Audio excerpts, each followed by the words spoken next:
Good morning. Welcome to your morning cup of inspiration. Thanks for joining me today.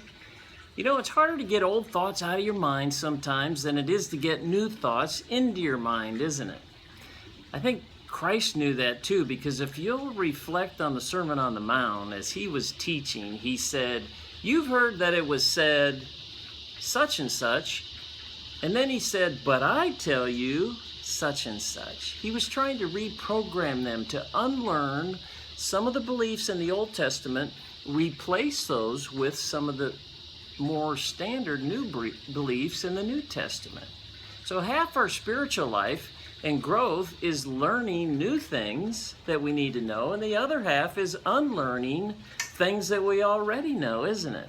So faith is unlearning some of the senseless worries that we have and the fears that we have and some of the misguided beliefs that keep us captive, isn't it? It's interesting that there's around 2,000 classified fears. There's fears of fear. There's phobia, fear of fear. And there's photophobia, which is fear of not looking good in a picture when it's taken. There's even a fear of peanut butter sticking to the roof of your mouth. But the interesting thing is that there's only two innate fears that we're born with: the fear of falling and the fear of loud noises. So if those are the only two we're born with, the rest of them we've learned along the way, haven't we? So if we were capable of learning them, the good news is we should be capable of unlearning them, shouldn't we? Unfortunately, it's hard to reason with an irrational fear, isn't it? I've developed one over the last 5 to 10 years. I've begun to get claustrophobic, specifically when I fly in an airplane. I don't understand it. It's not logical or rational, but tell my mind that. I struggle with that and I'm working on it. Well, I ran across a scripture I want to share with you and leave with you as I close today in 1 John 4:18.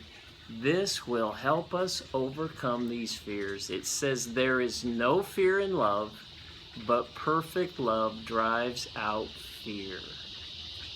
So the goal of the goal of love is fearlessness. And who's love? God is love. He loves us so much.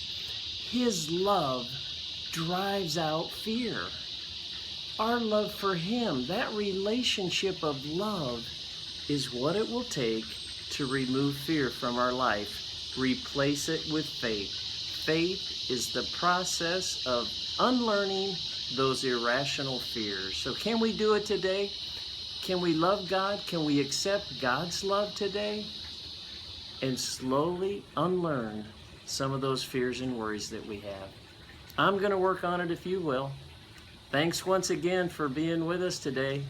We love you and appreciate you being part of our community. God bless and have a great day.